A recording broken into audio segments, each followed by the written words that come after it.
is a man who spreads joy amongst children once a year.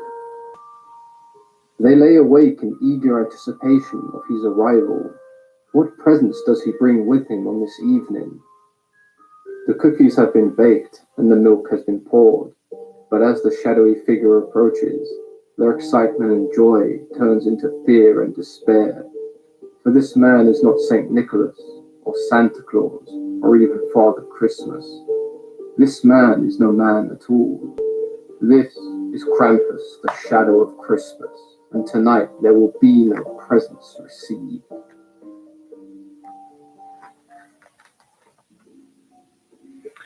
Hello everybody, and welcome to tonight's evening stream, and the first day of the, I don't want to say call of a challenge with Krampus, because as you know, I'm not a big fan of any kind of celebration at this time of year.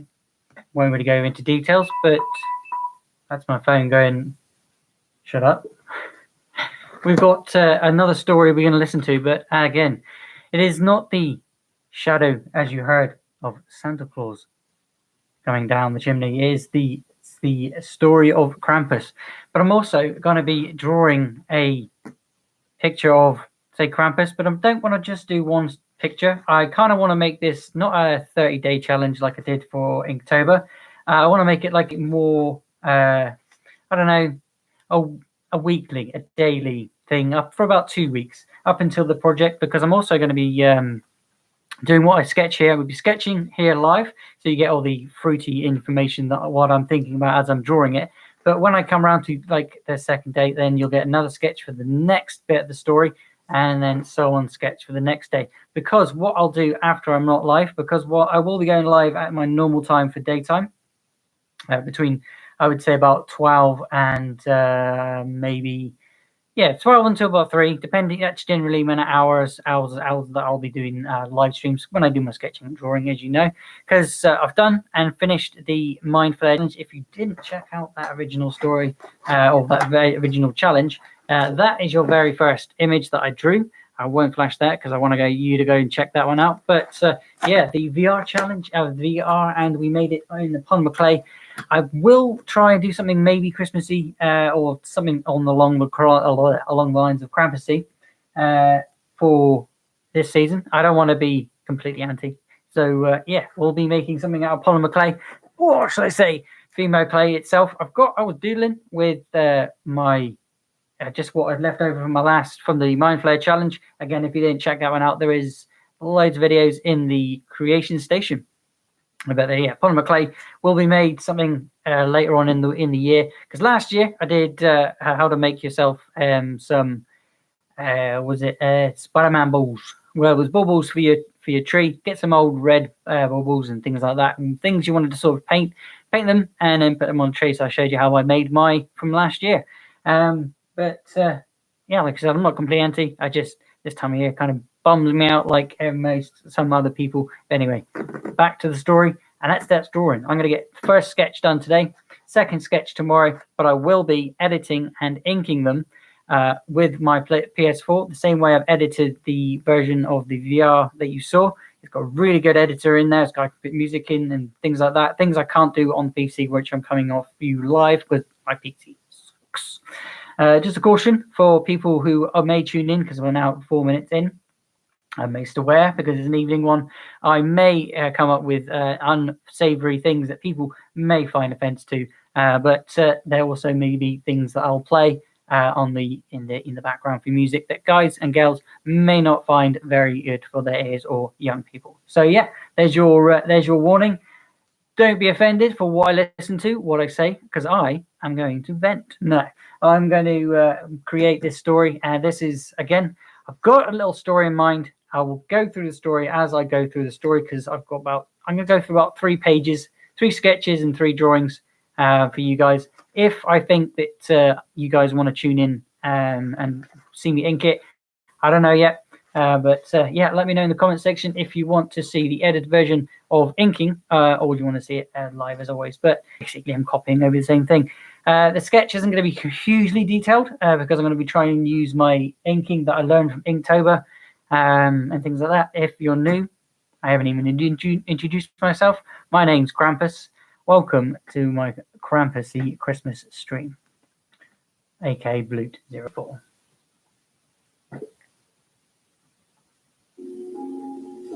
The half-goat, half-demon figure has often been described as the anti-Saint Nicholas.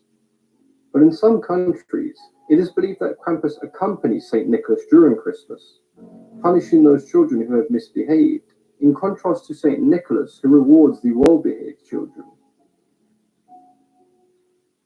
Krampus has been feared and celebrated in folklore for hundreds of years, and his appearance is that of nightmares, with large bearing horns, dark hair, sharp fangs, and a long pointed tongue. He carries around chains which are thought to be symbolic of the Christian church binding the devil. As well as these chains, Krampus carries a bundle of birch sticks used to swat misbehaving children.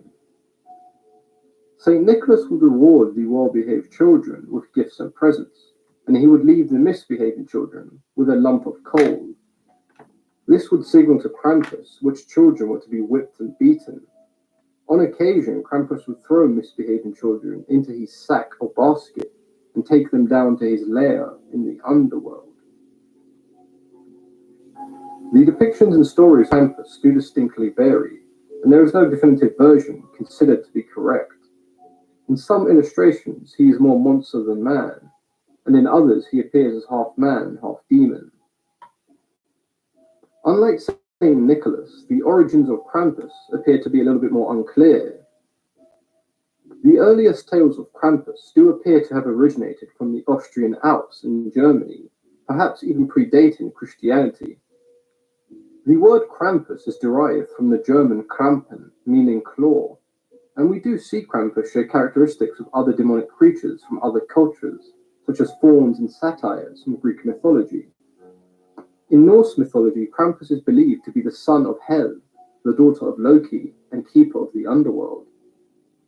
The legend of Krampus is part of a century-old tradition in Germany. December 5th was known as Krampus Night, where children would be especially wary not to attract the attention of the beast, hoping that come December 6th, St. Nicholas would have left them presents. Children would leave out their shoes for St. Nicholas, who would fill them with gifts if they had been good. He would place a lump of coal in the shoes of those who have misbehaved, and they would be later dealt with by Krampus. Krampuslauf, or the Krampus Run, is an annual festival still celebrated to this day in Austria and throughout the Alpine region. The tradition itself is thought to be over 500 years old, and individuals would often dress up as the demon of Christmas himself. Wearing heavy coats of fur made from the hide of sheep and goats, they adorn horns and terrifying masks in the image of Krampus. They roam the towns and cities with torches and birch whips, and they are usually accompanied by a Saint Nicholas, who leads the group throughout the town, where they can be seen slapping people in the back of their legs with their whips and switches. They will scare the local children, and sometimes even adults, throwing them into the snow, all in the name of fun. Some will even go door to door, visiting people in their houses and giving them treats and other goodies, somewhat of a reversal to the trick-or-treat tradition. In some parts of Austria, before Christian influence, December was the month of monsters and ghouls.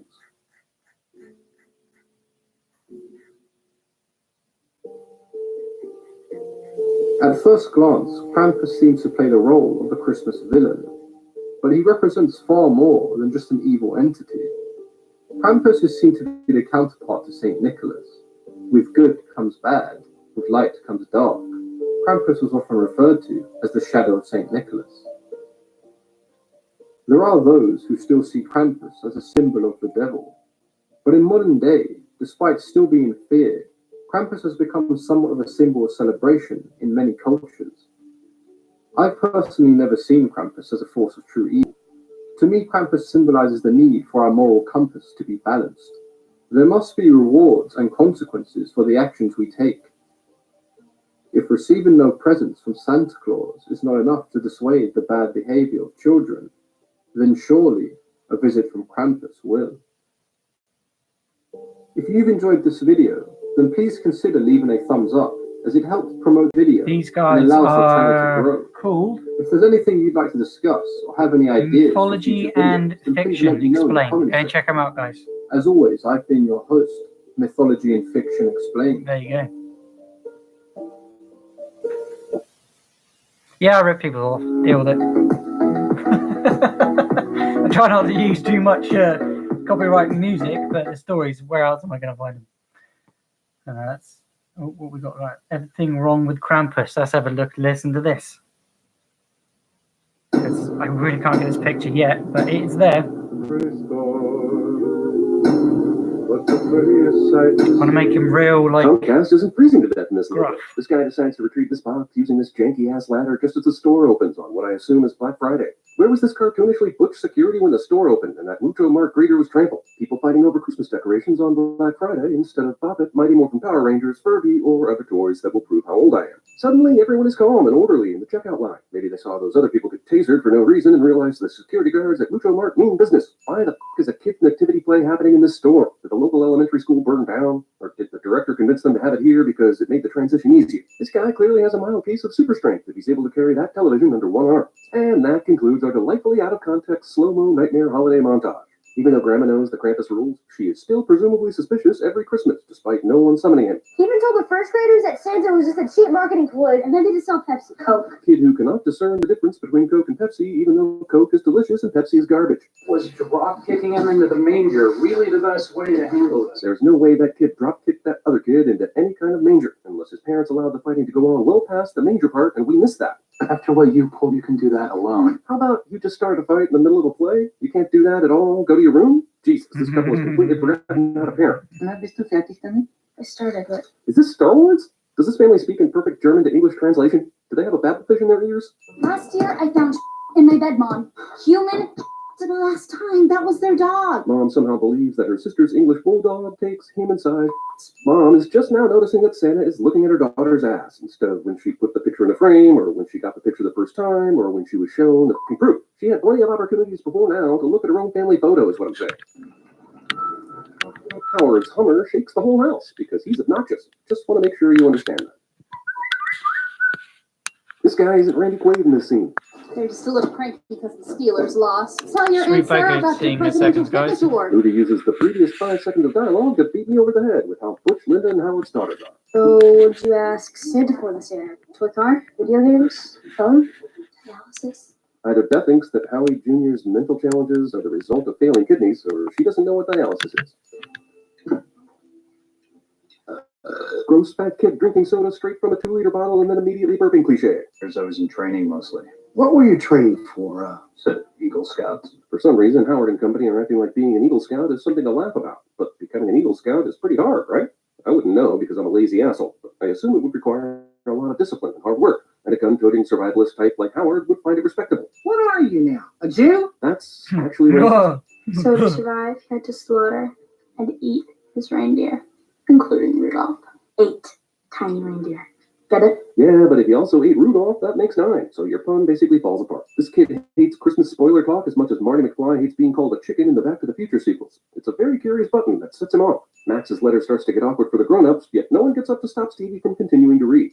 I just wanted Christmas to be like it used to be. Given that Max has retained all of his family members during his life, I have trouble seeing how this Christmas can be any different from Max's 10 previous Christmases. Also, did someone cryogenically freeze the kid from Jumanji and thaw him out last year to be in this movie? This dartboard in the background is just asking for darts to be thrown into the wall around it. This is also an orgy of evidence this is a boys' room. A stack of board games, Minecraft, pictures, toy plane, numerous off-screen things I can't even see, but I know are there. I mean, how do you even sleep in this room? Even the assholes you normally can't stand. Saying asshole to a 10-year-old kid. I guess Krampus is able to interpret a ripped-up letter to Santa as Max wishing his entire family was gone.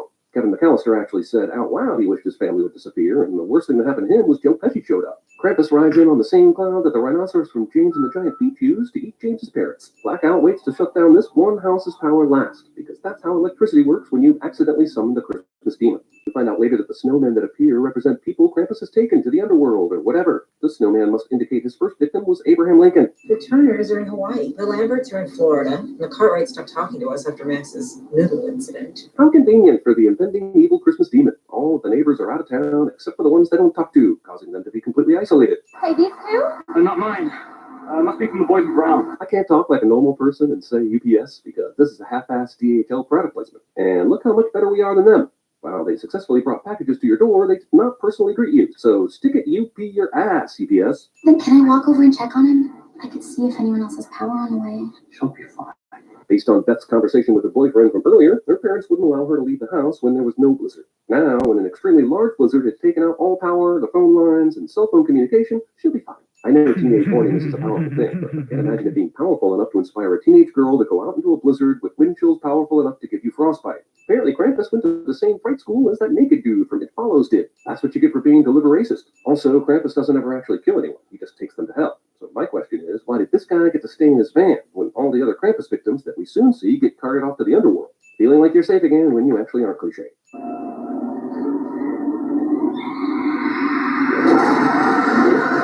What the f*** was that? She can't outcrawl this Jack-in-the-Box thing? He's in a box. What the hell happened? Damn you, PG-13 horror. It's getting late. She's fine. She's at Derek's. A few problems. It's been over an hour and Beth's parents are collectively less concerned than they should be. Tom is clearly more trusting of Derek than he should be, and they let their daughter go out in a f***ing blizzard.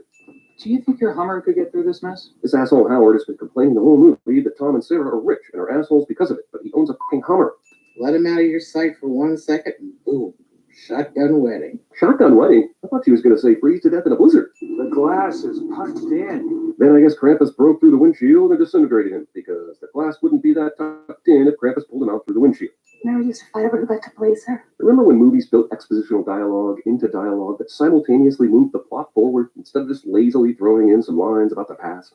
I don't. I read somewhere that over 350 million Rubik's Cubes have been sold over the years, and I think 175 million of them were sold to be movie props.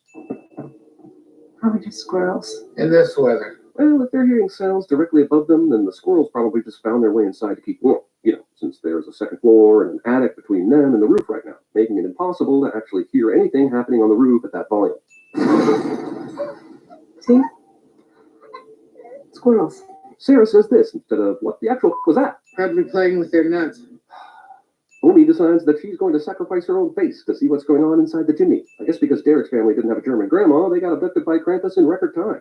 Too bad we aren't following Derek's family, or we could be done by now. Looks like a gas line blew. You know, the gas lines that run up the middle of the chimney and also blow directionally. It's one of them. Even though Howard's legs were bitten by a monster and he was pulled under the snow, apparently all he got out of that were some minor injuries. Wait, so Tom hears his daughter screaming bloody murder, and instead of staying out here until he finds her, he hobbles back to his house with his brother-in-law that he hates so that he can bandage his flesh wound? Christmas, what happened out there? Linda pulls out her seasonal swearing this time of year. I'm going to teach you how to make peppermint schnapps. I know they're just trying to show that she's unfit to be around children, but there's no way she's going to actually show them how to make peppermint schnapps without a working stove to melt some sugar and peppermint to mix with a bottle of vodka. All right, but don't you rat me out. Underage drinking. She wasn't at Derek's, but that doesn't mean anything. Yes, it does. It means she's probably dead. Damn your frostbite in under 4 minutes. This is more evidence for the Tom as a shitty-ass parent for letting Beth leave column. Back when Howard handed Tom this gun, he didn't give him any more ammo. And when Howard got attacked by the gopher from Caddyshack, Tom fired off 2 rounds. So where the hell did these extra rounds come from? I think our best bet is to stay put. Board up all the doors and windows. Let my daughter freeze to death. And if she somehow can make it back to the house, she'll have no way of getting in. It's the perfect plan. Go get your sister, Stevie. I almost forgot there's an unsupervised baby in the house. One that's stayed relatively quiet during this whole exchange. That's never a good sign. If you've already had a rough, slightly disturbing Christmas Eve, the last thing you need to watch are those creepy Rankin Bass claymation Christmas movies. Tom has such a large quantity of scrap wood lying around his house, he could cover up all the doors and windows with it. I don't think Tom has actually looked through those binoculars yet, or he would clearly be able to see that he can't see through the drapes. As more of these snowmen appear, I'm starting to suspect that Krampus is actually just Calvin from Calvin and Hobbes. You know, she always gets all weird around Christmas. I can buy her not telling her son what actually happened to her family, but I find it hard to believe she didn't make up a more feasible story that would still take place around Christmas time, explaining her weird behavior. Grandma, who told these assholes to keep the fire going, trusted everyone in this horrible family to do that. Krampus's plan for child abduction relies on them not being in their bedrooms, but being light sleepers and downstairs within view of the fireplace. Movie steals its gingerbread man from Shrek. No one else in the living room wakes up during this madness. The Christmas tradition of putting a dead, highly flammable pine tree in your living room. That tiny-ass fire extinguisher is going to put out that large fire. This is some kind of shoot. Grandma waited for 2 deaths to finally say something about the wonderful world of Krampus. Tell me what she said. Are these parents not going to go outside and see what the happened to their kid? He's come for us all. Grandma plays the pronoun game in German, which is somehow less fun than the English pronoun game. Please, Listen, Omi suddenly knows English well enough to walk us through her backstory. this Christmas was darker, less cheerful. And snowflakes came down as if the whole world was a microscope. Omi outsourced her flashbacks to Tim Burton. It was Krampus. Roll credits. But Krampus didn't take me, said night. Omi's parents getting pulled into the underworld because she wished for it to happen. My question now is, why is Krampus currently killing DHL guys and other randoms on the street? If the reason he's here is because of Max complaining about his family. Evil Santa, Jesus H. Almighty. You did see... right? I'm getting Howie back. A little late for that, right? You waited through the whole story to think about going out to get your son? Christmas jealous. Es geht nicht das, was du tust. Omi goes back to exclusively German, and no one is pissed off about that, even though she proved that she can speak English momentarily. There we are. I'm old enough to know when What do you think of that so far? It's just, again, it's just the beginning. This is the beginning of the story, the beginning of the illustrated story. I don't know what words I'll put to it. Maybe I'll put... Give me a second. Of the unmarked presents. Shut up. Maybe I'll put some dialogue in the edited version. But yeah, like I was saying, I'm going to be drawing a first picture. Tomorrow I'll be drawing what's happening or what Krampus is doing next, and then what Krampus eventually finishes doing. So yeah, it's 3 pages. It's going to be incredibly long. We're at 20 minutes. You guys there know I'll do about an hour, but I'm going to do a little bit more or as much as I can in this one because I'm going to be inking it offline and edited. But yeah, going to get on a sort of sitting by the fire, sort of waiting around. That's why there's a clock up there, waiting around to see if if it's ready, if it's time for Christmas yet, because he, as you can hear in the background, he's not too completely evil and just goes on the stalk for killing purposes, not like a werewolf or vampire sort of thing, or even a demon. He goes and takes the children that are super bad, that even though a piece of coal should be good enough, it quite isn't. 24 hours ago. I just want to get these rewrapped for the kids. These presents survived the fire enough to just require some rewrapping. Damn it, I must have slept through the rest of the movie and Gremlins started playing. Wait, it didn't? That's just what is happening in the movie? Some of those Spielberg an explanation. Beth, you up there? Where have you been? I know these girls don't see their cousin often, and they aren't super bright, but any kid knows not to follow a creepy voice that's clearly not your cousin into the attic. I think all this might be my fault. No subtitles, so I can only assume she said, yes, it's definitely your fault. Thanks for killing all of us. Howard decides to leave Max, Omi, Dorothy, and a f***ing baby in the living room defenseless while he goes and investigates other noises because the movie decided we need 2 congruent action sequences. Pointing a loaded gun with your finger on the trigger around a room that might contain your frightened hiding nieces. This thing is definitely terrifying, but what are all these teeth for if it swallows kids whole? I'm sure this is just a funny joke and I laughed at it like a moron, but this asshole bothers to wipe his chin after a meal. The movie ignores 2 fundamental facts about nail guns. They require compressed air, and the nose must be pushed in for it to fire. Convenient giant wood-cutting board is convenient. Excessive licking. Also, demon baby Frenching. Even though this robot is stabbing Tom multiple times in the back, Tom will continue on like he didn't get stabbed multiple times in the back. Penis ex machina. Also, Howard's dog is able to approach and eat the last gingerbread man, hardly making a sound. This doll-sized creature is able to hang a full-size human woman with the power of flight and Christmas lights. That bear is an extremely ineffective minion. The Jack-in-the-Box can eat a whole person. The owl doll can get creative with Christmas lights. And all the damn bear can do is barely bite Linda's arm. Give me back my kids, you! Instead of sneaking up on Der Clown with the axe, Linda decides to let it know she's coming up behind it, giving it time to get away. Go get him, girl. Kid assumes after hours of ass-kicking from Krampus that this dog, who is now dead by the way, will make a difference. Evil Der Clown Jack-in-the-Box makes a masculine sound. Get him, Rosie. Movie wastes time on an invisible fight between Der Clown and Der Dog. Der Clown inexplicably waits to do anything to these people while they all try to remove the owl doll. Movie suddenly got a Troll 2 vibe that I'm sure is an accident and everyone is sorry. We need to make a break for it. Well, don't run too fast. You might get a Krampus. Yeah. Not only does Krampus have evil powers that cause power to sort of come back, but he also has ironic powers because Up on the Housetop starts playing. Mom, open the door! Can't you just go through the big gaping hole that the elves made when they crashed through the front window? The window. Oh, sure, now you think about it. Gonna get problems Apparently it's here. going to stop you from going in there because you're I too want to slow put to him on do a it. seat. Krampus continues coming down the chimney, even though he Seat's not certainly sitting. knows all the people he wants to kill just left. Well, I guess Grandma did her duty as a distraction, but I still can't figure out why this asshole even bothered with her. Movie realizes it didn't kill off characters fast enough during the duration of the movie, so it spends the last 10 minutes killing everyone else without them putting up a fight. Winter Tremors. Tom shoots the gopher demon with his new shotgun that suddenly has infinite shotgun shells. The snowplow isn't covered in feet of snow. Man, if I knew you could just make characters you wanted to kill off just vanish into the ground, I could have made a successful career writing horror movies. You don't have to be creative. Yeah, it's a Carl and Star cliche, but I'm wondering how this kid manages to reach the gas pedals. This kid is also fluent in German, and he's an asshole, so I don't know where he finds all the time to know this You don't even know how to drive a car. You're 10. Wait, does the ripoff of Tremors kill Krampus's henchmen too? Littering. Why are any of them still there? They did what they came to do. Maybe the screenwriter convinced them to stay because Max wanted to renege on his deal. That's racist. At first I thought Krampus was a principled demon, punishing kids who were bad, and forgot what it meant to have Christmas spirit. Yeah, his methods are a little extreme, but he had a purpose. Now that Max has clearly learned his lesson and Krampus just throws him into hell anyway and started to think he's no better than an internet troll. You know who you are. It was all a dream, or was it? Cliche.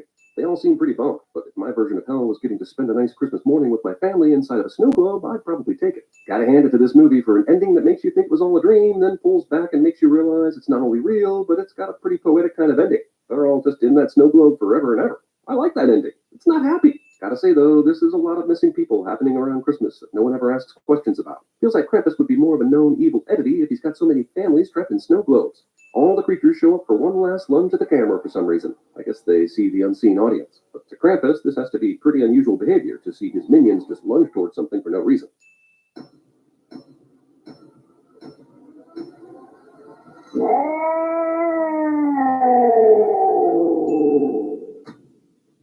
Buzz, what could Andy possibly get that is worse than you?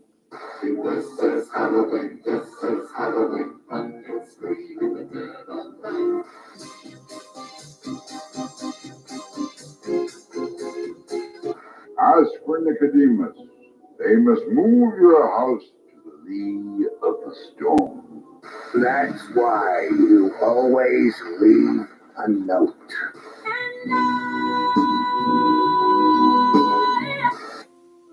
But now you know there was a man named Jack Dawson, and that he saved me. I don't even have a picture of him. He exists now only in my memory.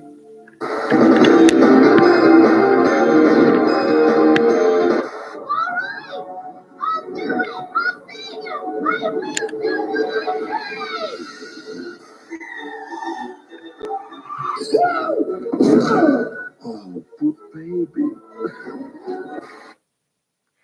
Okay, that was just a load of snippets from other films. But never doing that one. Some more Krampus, I think.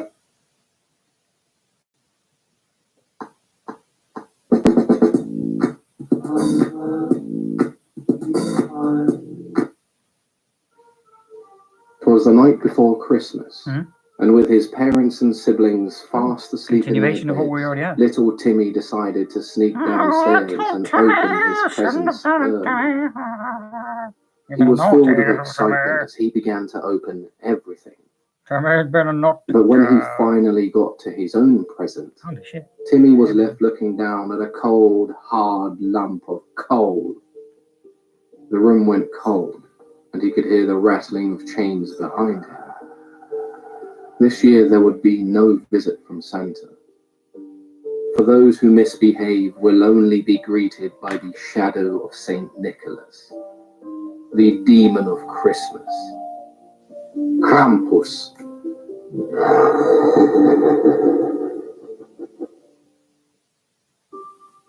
To many of us, Christmas means a time of joy, togetherness, and family. But if we're being honest, as kids, it also meant no school and a bunch of presents. There are those, however, unfortunate enough to experience the dark side of Christmas. Those who never got their visit from Santa. Misbehave and you'll be on Santa's naughty list. But what if that list was more than just misbehaving children? What if that list was intended for someone else? There's nothing like tales of a demon who drowns, eats, and drags children off to hell to really get you into the Christmas mood.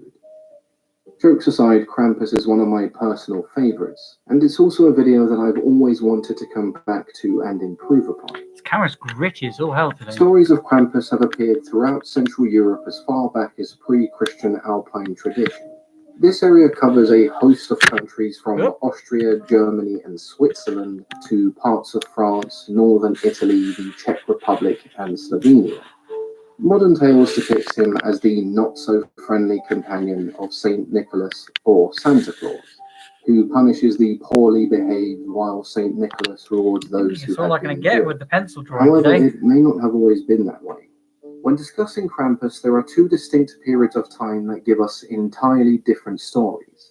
The initial period of pagan tradition, and then the period after of Christian tradition. We honestly don't know much about his earliest origin because most pagan traditions were either forgotten or absorbed into Christian traditions. The most common belief is that Krampus may have originated from a horn deity. And we know this extends further than just pagan beliefs because horn gods have existed in multiple cultures across the world. There is a similarity between Krampus and the ancient Greek satyr, both being quite rowdy and mischievous, but one is clearly more evil than the other. In Old High German, the word Krampen meant claw, which could refer to a clawed monster, but just like everything else surrounding his origins, it's all pretty ambiguous. The closest connection we can draw between Krampus pre- and post-Christian Alpine traditions are pagan festivals that took place during the winter, similar to Yule or winter solstice. During these festivals, men would dress up in masks and animal furs and parade around villages being a nuisance, which is something they still do today, but we'll get into that a little bit later.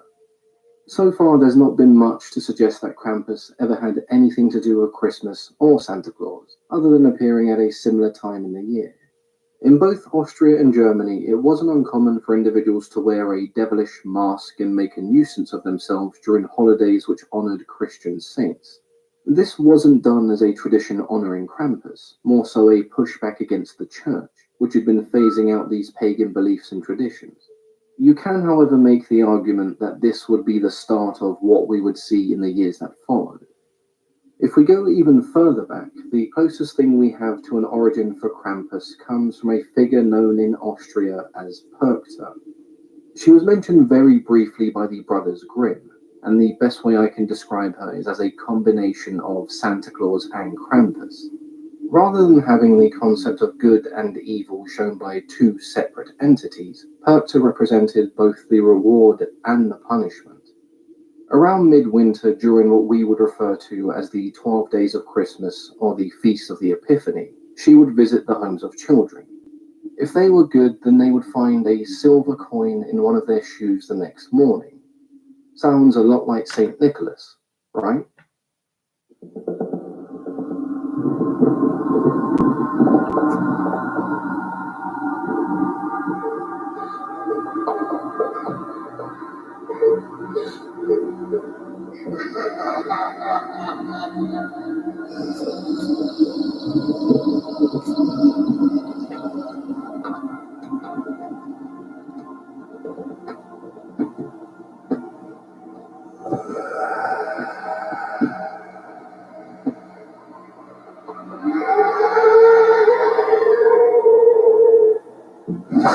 No, because if they were bad, she would slit open their bellies, remove their stomach and guts, and fill the cavity with straw and pebbles before sewing it shut again.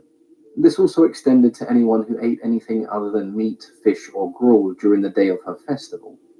To symbolize this duality, she appeared as a beautiful woman dressed in white, and other times as a withered old hag. Accompanying her were a group of spirits known as the Perkten, who, just like Perkta, also appeared in two different forms. The beautiful Perkten, who brought with them good fortune, and the ugly Perkten, who had fangs, tusks, and horse tails, not too different from Krampus himself. The ugly Perkten were used to ward off spirits and demons in one's home. similar to Halloween but in December. This led to men dressing up as these ugly Perkton and going from house to house driving out evil spirits in what was known as the Perkton Lauf, or the Perkton Run. The church then seen these celebrations as a demonstration of immoral behaviour, trying to stop these runs from taking place. But many Austrian villages just refused to comply, whilst others chose to dress someone up as St. Nicholas to accompany them on these runs as somewhat of a compromise.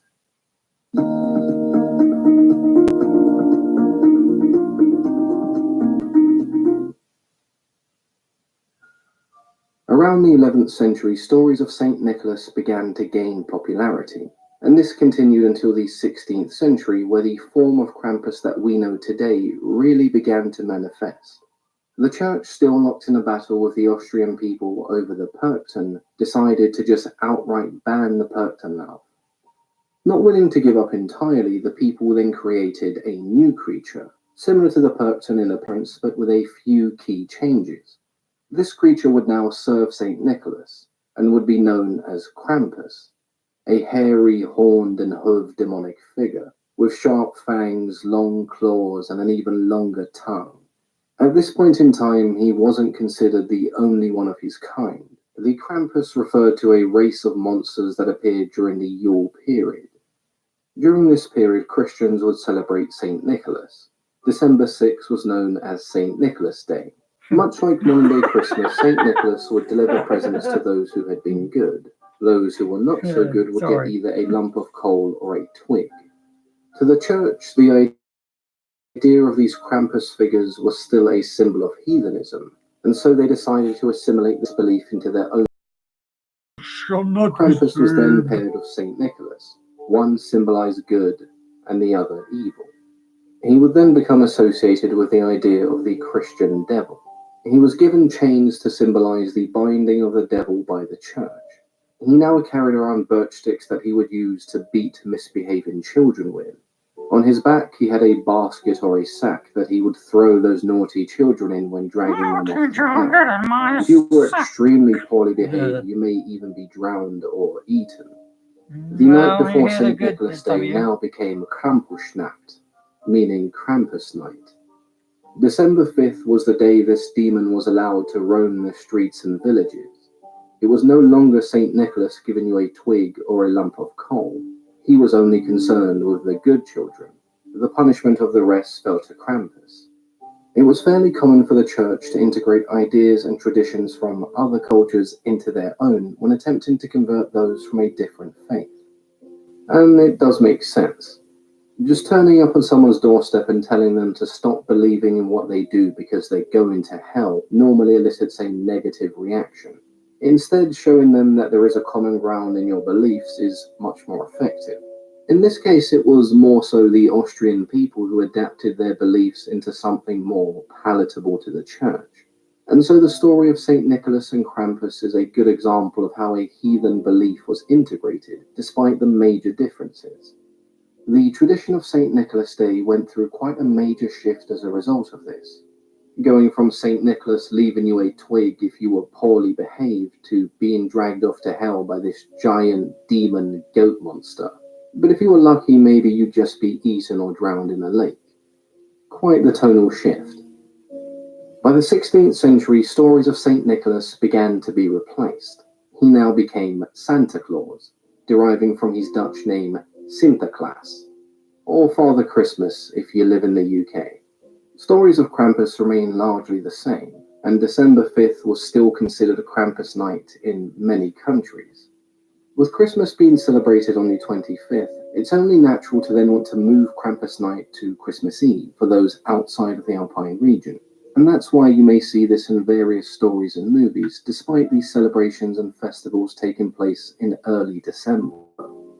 These celebrations can vary depending on the region. They often involve wearing a wooden mask, dressing up in fur, and attempting to look as terrifying as possible. In some towns, it's more humorous, and in others, it's slightly more scary, but it's all mostly done in good fun. The most popular of these traditions is the Krampuslauf, or the Krampus Run, which is essentially the same as the Perktonlauf. Groups of people dress up as Krampus wearing large bells so they can be heard as they roam the streets in packs accompanied by a St. Nicholas. What exactly they do depends on how they're feeling. Some just scare children and passers-by, some throw snow at them, and others whip them around the back of the leg. Then you have those who visit houses giving presents, and in exchange they're given schnapps and brandy. So it's pretty much just adult trick-or-treating, and it's also a pretty good excuse to walk around being a massive douche for a day. In parts of Austria, twigs will be painted gold and left around the house all year round as a reminder for children to behave.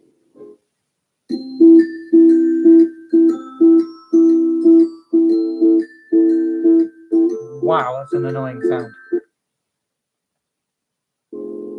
In the 1800s, Krampus could be found on greeting cards, postcards, and on the wrappers of candy.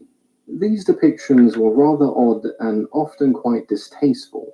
They feature Krampus as a more devilish figure with a sexual undertone, and this stems from those in large cities never really seeing these traditions. All they had to go by was the word of the church, who equated Krampus to the devil. In terms of his story, these images do make sense, but it's not hard to imagine why some wouldn't find them suitable. It's also why over the years they've gone from frightening to more comical in order to appeal to a larger audience. What's nice to see is that these festivals and Krampus runs still take place today, and not just in towns and cities within Austria and Germany, but all around the world, even popping up in parts of North America. There's no doubt that stories of Krampus and those predating him have a dark tone to them, but to say that he's just evil doesn't really tell the whole story. Before they were Christianized, the Purtons served as protective spirits, and Krampus only really came to as St. Nicholas's companion as a way to keep these traditions alive. Even then, he merely punishes those who were deemed as deserving. He doesn't commit acts of evil against the innocent, and therefore he can be seen as representing a necessary evil. For many, this whole spectacle was and still is a time of fun and expression. Even today, families take their children to these events and festivals. To them, Krampus is more of a Disney villain than a terrifying demonic story. To me, Krampus and Nicholas represent our very own nature. We can be good and we can be evil. But in order for society to function, you need incentive for the good and you need consequence for the bad, even if that is in the form of a hairy demonic goat monster. If just like me, you can't get enough of Krampus, then why not check out our original story, Krampus Night? And if you're lucky, episode 2 of Dark Horde may even be out before the end of the year. But I wouldn't hold your breath. Unless you're being drowned by Krampus, because in that case, you probably want to hold it as long as you can. As always, I've been your host, Mythology and Fiction Explained, wishing you all a very merry Krampus.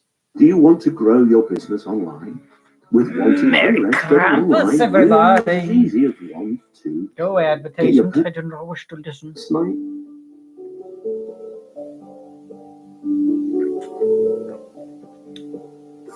How much will I get for the copyright for this music? Okay, please. I can't think of anything else to watch. Yeah, that'll do.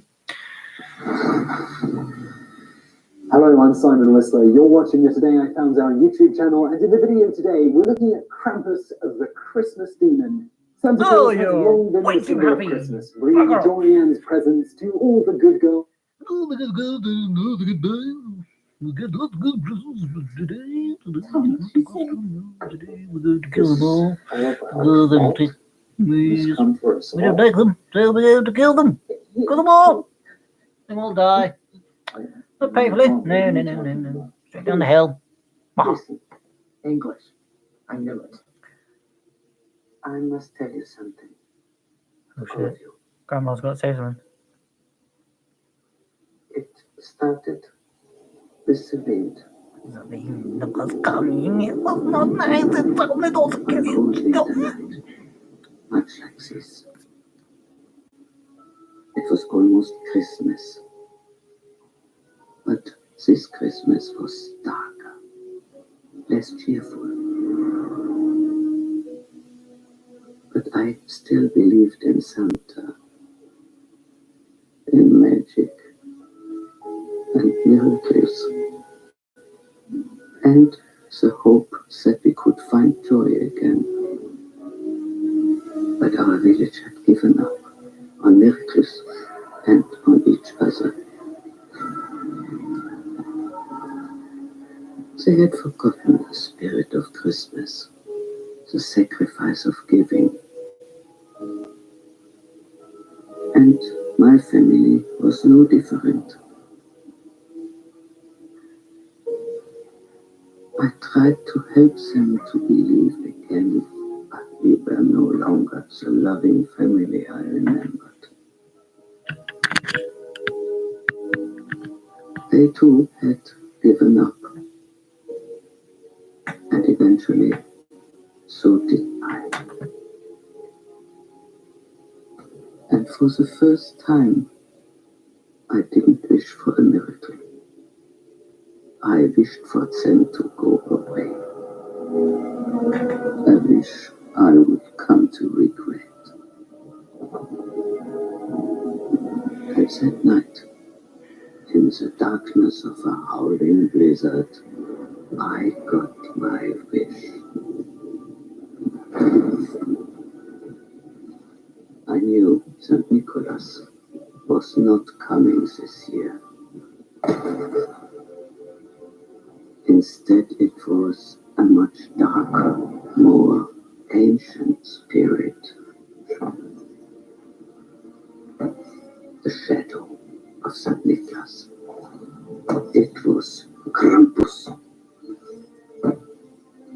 And as he had for thousands of years, Crampuse came not to reward, but to punish, not to give, but to take. He and his helpers. I could only listen as they dragged my family into the underworld, knowing that I would be next. But Crampuse didn't take me that night. He left me as a reminder of what happens when hope is lost, when belief is forgotten, and the Christmas spirit dies.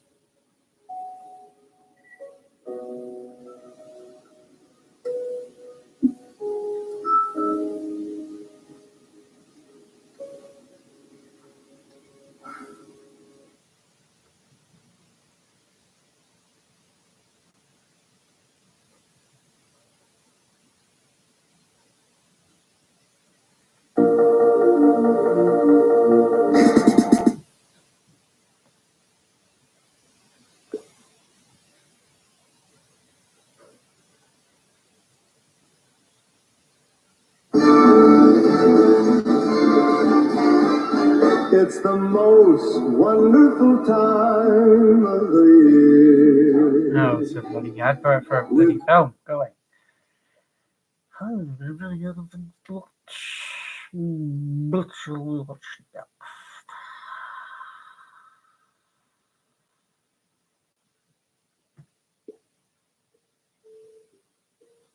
Tis the season to be jolly, and I hope that everyone is enjoying their holidays so far.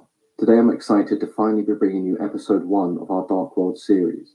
For those of you who have an aversion to strong language, you have been warned. This video may not be for you, for this is not a story of happy holiday spirit. For those who do have a particular interest in our friend Crampuse, this is going to be a long story. I advise you to pour yourself a drink, get a snack, and make yourself as comfortable as possible while you enjoy some holiday horror. Dark World, Episode 1, Crampuse Night. Dad sent me to bed early. I didn't understand why. So I used the curse word. Big deal. I'd heard Dad swear hundreds of times, and no one sent him to bed early. Anya had been allowed to stay up, although I suppose she had thrown up a little. I would have thrown up a little too if it meant I could stay up and wait for Santa. I'd always waited for Santa, but each time a spell would come over me, and I would sink into sleep. This would be the 10th time. 10 times. Even cats have less lives than that. I huffed my way up the stairs, stamping my feet, trying to get Mum and Dad to feel sorry for me as they cuddled my sister. It wasn't happening though. They sat there like two bears guarding their cub, and there was no room for me. I wondered what sort of trouble I'd be in right now if I swore in anger, but I chose not to. Well, not at them. I whispered it to myself quietly with a grin on my face. Shit. As I got into bed, I stared at the window opposite me, where I could see the snowflakes drifting in the wind. I wondered whether if I sat there with my nails digging into my thigh, I could stay up and watch Santa's sleigh soaring across the sky. But then I thought about the possibility of Santa sneaking up on the other end of the house. I wouldn't forgive myself if he crept down the chimney while I was staring out the window. I glanced at the clock and noticed it was nearing 7 o'clock. But that seemed a little too early for Santa to start delivering presents. He'd probably come in the thick of night, or maybe even the early hours of the morning. I sure had a long wait and nothing to do. I began to get restless. Shit, I said out loud again, but not loud enough that they'd hear me downstairs. I didn't see the big deal of what I said. I swore. I didn't hurt no one. Mum had said it was a bad word. But what's so bad about shit? I'd said the word so many times in my mind that it didn't really make sense to me anymore. I turned on my side and sat with my hands clasped painfully around my leg. Good luck falling asleep like that, I told myself. There was no way I was missing Santa this time. I wouldn't let myself miss him ever again. I closed my eyes for just a second, just to test whether I could possibly fall asleep while so uncomfortable. I could hear the sounds of my sister laughing like she hadn't thrown up at all. Mum and Dad were laughing after that too, probably tickling her like they used to tickle me. I felt the grip around my leg begin to loosen, and though I knew I should have lifted my head up off the pillow, I didn't. The sound of my sister's laughter droned out into silence, and pretty soon after that I had dozed off. When I woke with a start. I sprang forward so hard that I thought I pulled something in my neck. It was dark outside, darker than it had been before, so dark that I couldn't even see the moon. My heart was beating fast, though not with the usual excitement that I had on this night. No, it was dread. Dread that I'd failed again. I looked at the clock and saw it was 12 minutes past midnight, perhaps the latest I'd ever been up. I guess that in itself was exciting, awake at this time breaking the rules. Shit, I whispered to myself and giggled. Giggled that I'd not only sworn, but I was up past my bedtime. I hoped Santa hadn't come yet. I kicked the duvet off my bed and was about to spring downstairs, but then I heard it. The ringing of bells. No, it couldn't be. My heart was thumping again. This time it was true excitement as I ran to the window. I couldn't see him, not in the dark, but I could hear his sleigh. I was so bad at controlling my excitement that I started jumping around the room. Quietly though, because I knew if Dad came in then he would just ruin the fun. The bells on Santa's sleigh went quiet, but I imagined he had parked on the roof and was now shimmying down the chimney. I had to see him, just to get a glimpse of him. My friends were beginning to think that maybe, just maybe, Santa wasn't real at all. But if I saw him with my own eyes, I could know for myself. He had to be real. He was real. He was downstairs right now. It made me wonder why I was even stalling. Shit, I gasped eagerly.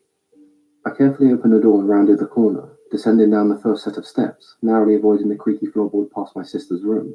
I only had a few more steps to go before I could peek in between the banister rail and spot him by the tree, but then my sister's door opened. Shit, I sighed, fully thinking it was my father standing there, and then I realized I'd have been in double trouble because I swore again. Dawn? Came Anya's voice. Shh! I spun around and shushed her. She stood there rubbing her eyes and yawning loudly too. What are you doing up? You're going to be in trouble, she said with a sly grin. What are you doing up? I hissed at her. You're going to be in trouble too. Mum said I can get up and go to the toilet when I want to because I'm sick. She poked her tongue out at me.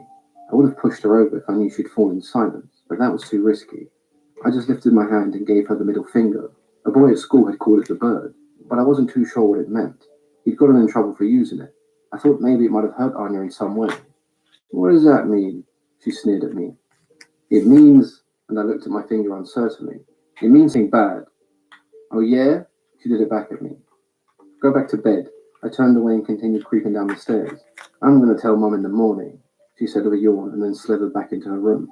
Stupid girl, I said as I carried on down the stairs. I made it to the bottom of the stairs, and I could hear shuffling in the next room. He wasn't being as quiet as I thought he might be, but then again I guess I'd be clumsy too if I was as fat as Santa. The door to the living room was ajar as I peered in.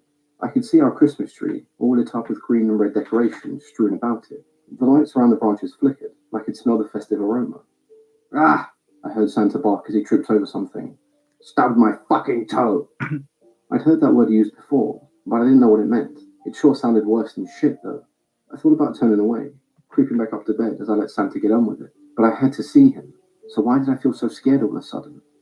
Bastard time of year this is. He was still grunting. Swear to God, this is the last one. No, That couldn't be Santa, could it? I pushed the door open a little more, hoping to catch a glimpse of him I so desperately wanted to see. But the fear grew even more as I heard him guzzling liquor from Dad's cabinet. My hand was shaking as I reached out for the doorknob again, and all of a sudden I felt the need to pee. I pushed the door an inch, and then another, until the door was moving back on its own to reveal the rest of the room. He stood there with his back to me, chugging down a bottle of brown booze that Dad normally saved for special occasions. I'd sipped it once, but it really burned my throat, and since then I kept away from it. How my dad drank it at all, I'll never know. But seeing Santa knock it back like it was Ribena was unsettling. He swayed to the left, and then to the right, and before long he was buckling over his own feet, falling flat on his face.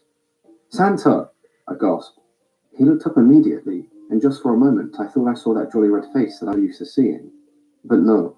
Instead there was a cold cruelness to his eyes as they bore into me. His beard was wet with alcohol, and he let out an angry snarl. "You cunt!" he barked as he thrusted his big finger at me. I wanted to run. I tried to run back upstairs, but somehow I was frozen to the spot. "Come here," he growled as he staggered to his feet. I was shaking now. I didn't know what I had done wrong. All I knew was that Santa was mad at me, and now I was in even more trouble. It was more than just trouble, though. I could see it in the way Santa hobbled towards me, his fists clenched and his rosy red cheeks looking like they were filled with lava. I tried to move my legs and dart upstairs. Mum and Dad would be mad at me for being up so late, but it had to be better than what Santa had in mind. His eyebrows were buried deep down, and his eyes were red, like he hadn't slept at all. He moved quick all of a sudden, grabbing me by the t-shirt and yanking me forward. He pulled me so hard that I nearly fell in the same way he did. "There's always one flipping kid who can't stay asleep," he hiccuped. He wasn't keeping his voice down either. Any second now my parents would come running down, and I'd be in for it. I broke free of him and tried to shuffle my way under the Christmas tree, out of his wrath, but my body didn't respond. I ended up just falling on my butt, and then all I could do was just stare up at him, hugging my knees as tightly as I could as he stuffed another cookie in his mouth. "You naughty bastards make my work longer than it needs to be. Why can't you just be good? Ugh." And he stopped to pull out the longest list that I've ever seen. It spilled out of his pocket, and he quietly mumbled a few names as he read down the list until he found my name. "Dom," he sneered before crumbling up the list and stuffing it in his pocket. "Yes, you've been naughty, haven't you?" "No, Santa," I managed to squeak. "Swearing," he shook his head.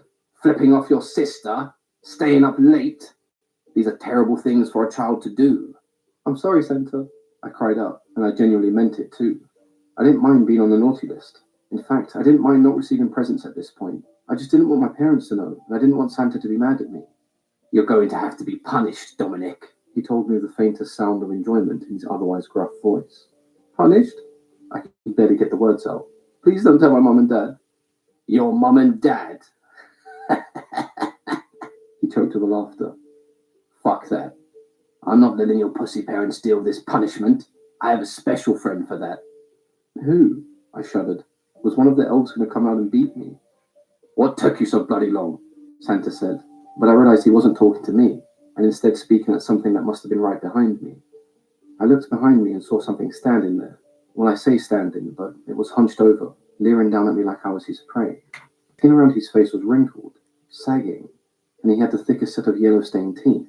Jaw pulled down the side of his lips, and there was a long, wispy beard that blended in with the dark grey fur on his chest. He had curved horns jutting out from his forehead. Both of them looked like they were stained in blood. His hands were massive, with long skeletal fingers, and they were black at the nail.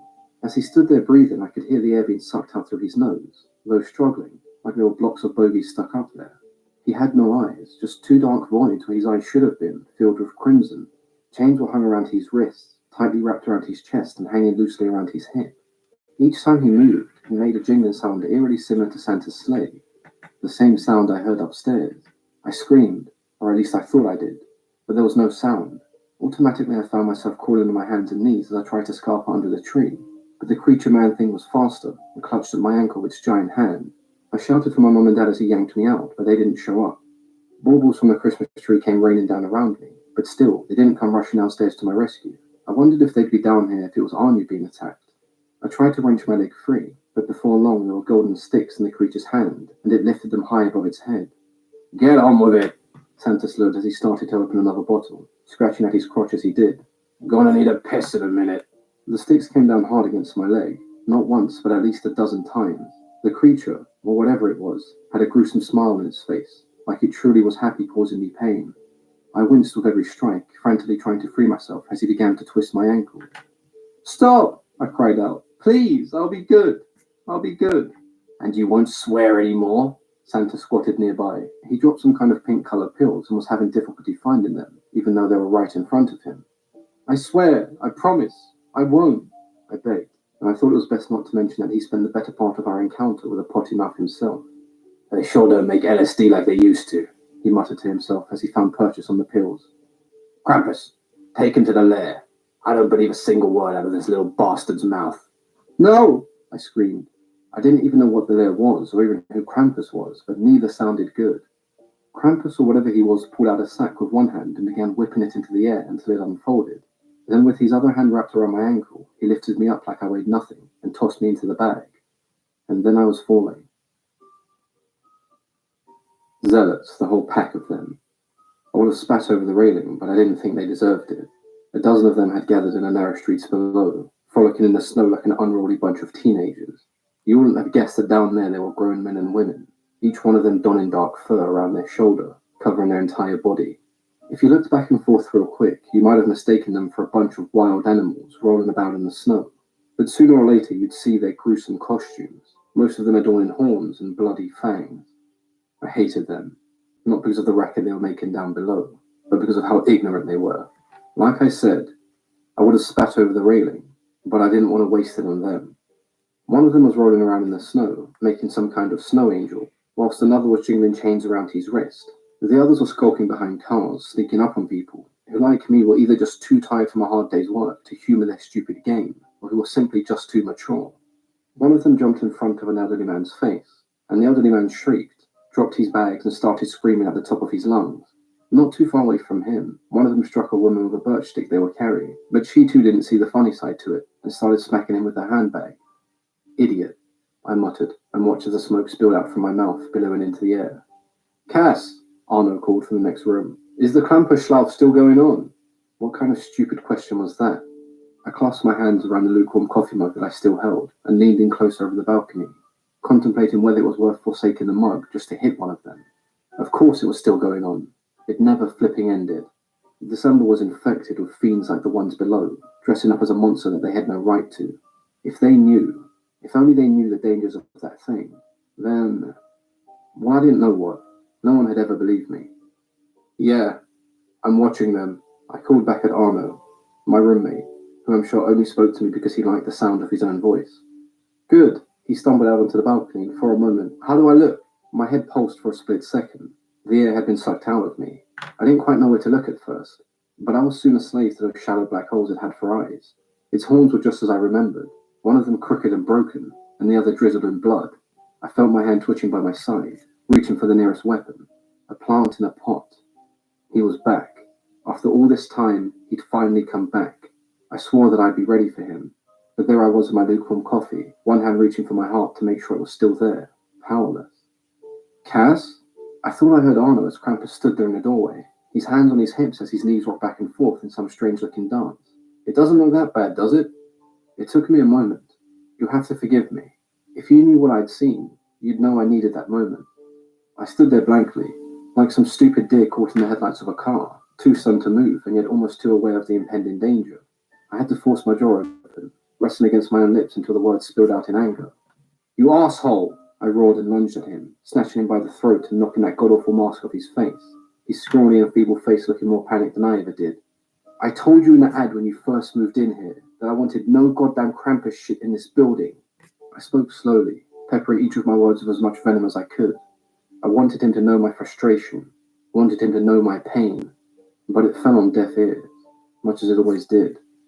Okay, Cass. He laughed nervously and managed to slip out of my grip. Let's not get too carried away here. It's just a costume. Krampus isn't even real. It's all just a made-up story. You don't know. The words "you weren't there" were sure to follow, but I quickly realized what a loon I must have sounded like and chose to sip my coffee instead. When are you going to let that go? He said as he stuffed his mask and his outrageous horns under his arm. You're 35 in a few months and you're still scared of Krampus. Maybe you should see someone. Maybe I should see you out of this flat, I thought to say with one eye twitching. You want to see creepy shit, Cass? He said as he disappeared inside, only to reappear with a tablet in his hand. Look at this. He passed it to me and I took it reluctantly, as I stared down at the image of what looked like the front cover of a book. a warrior flying a white horse into the path of a fire-breathing monster. Greek mythology explained. A deeper look at, no, not that. He swiped the image away. That's just some bullshit ad. Here, look at the article. Man kills wife with bare hands after finding her eating his son. Jesus, what the fuck is this? I looked up at him and his giddy expression. Messed up, right? Apparently the dude'd been saying it's some man-eating spirit or something. This is disgusting. I shoved the tablet back in his hand. In fact, I find you quite repulsive at the moment, if you don't mind me saying. You're really pulling my heartstrings here, Cass, he said with a gaudy laugh. I just looked at him blankly, trying to stop myself from punching him in the face. I mean, sure, we weren't the closest people, but I had made the mistake of telling him about, well, the incident. To his credit, he hadn't laughed at me, but it was obvious that he didn't believe me either.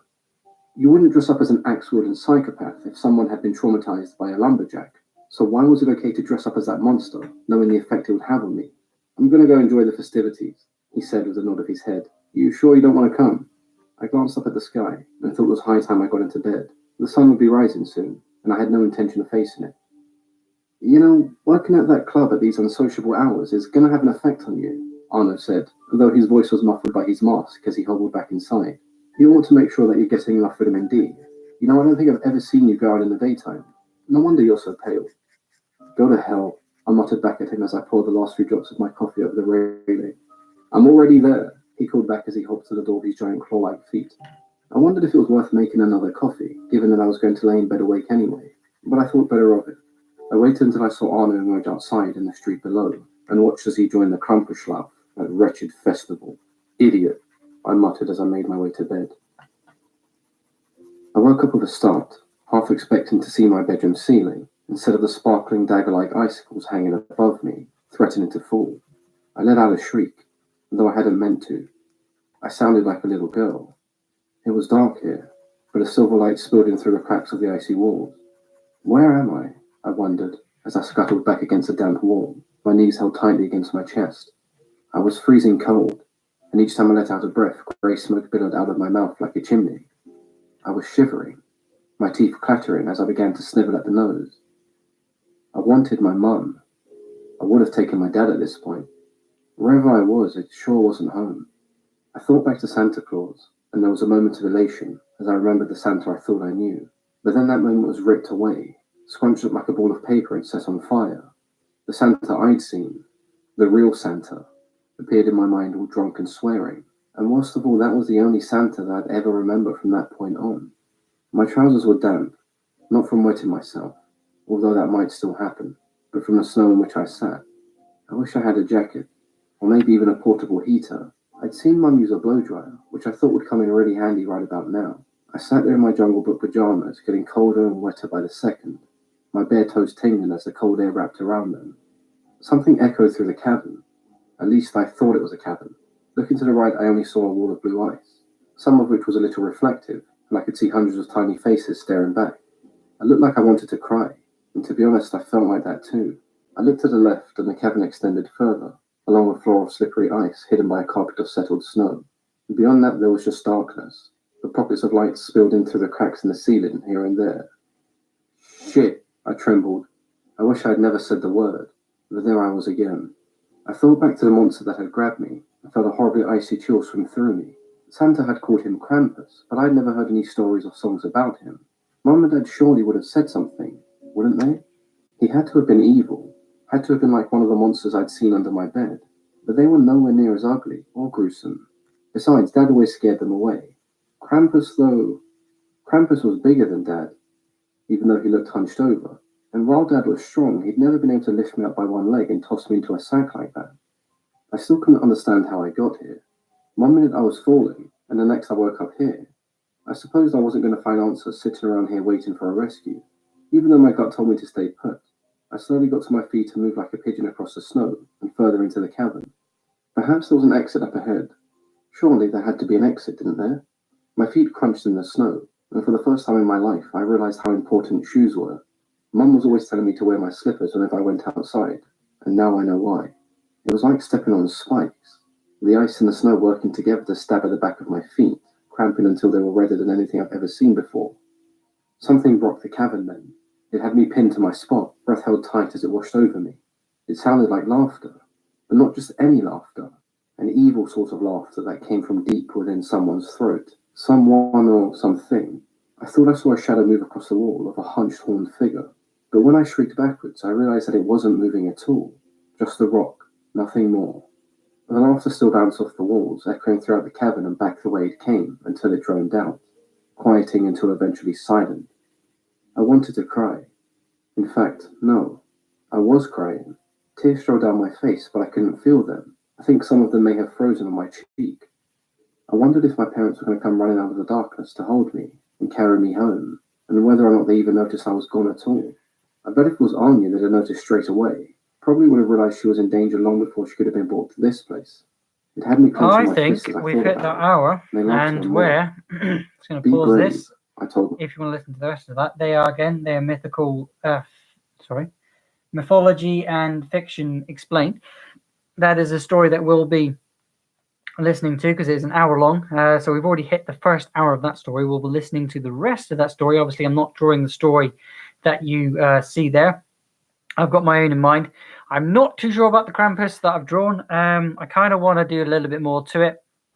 But I'll do all the main major detail stuff when I do the inking to this. This will be inked over the next couple of days as I create them and put them on my PlayStation. Like I said, I've got the camera from last year from the VR from the mega pack I bought last year. If you want to see what's in there, you can check that video out. But if you want to see this be inked, don't forget to hit subscribe, ding the bell, because tomorrow I'll be continuing on with the sketch of the story, and then again I'll be inking it all and on offline or off live and getting everything done. So if you want to hear the rest of that story, we'll be listening to that tomorrow. If you want to see the rest and the continuation story of this, then definitely tune in tomorrow. Otherwise, my name is Blut084, BLUT084. Hopefully you have liked this picture here. Tell me what you think you could change, because there will be things that will change in the ink, because this is just a sketch done on paper with a pencil. And guys, I like to ink, and then I'll color that one in. I'm not sure how I'm going to color it in because I can't color it in where last year I was digitizing everything. Everything I drew, I would color it and add an extra little sparkle or something in with the Critter file or the Critter application. Can't use that anymore because my PC only now runs Paint or Microsoft Paint. Yay, thank you very much. But anyway, there's none of that. We can get maybe getting a polymer clay. Definitely next week I'll be making a polymer clay, either something for your tree, but definitely a magnet. Otherwise, it's going to be Krampus. And hopefully you enjoyed the darker side of Christmas, because I'm feeling a little bit darker this year. So if you are, let me know in the comment section. And if you're watching back, thank you very much for watching all the way to the end. I'll see you next time. Otherwise, check out the Creation Station for some more artwork. Anyway, bye.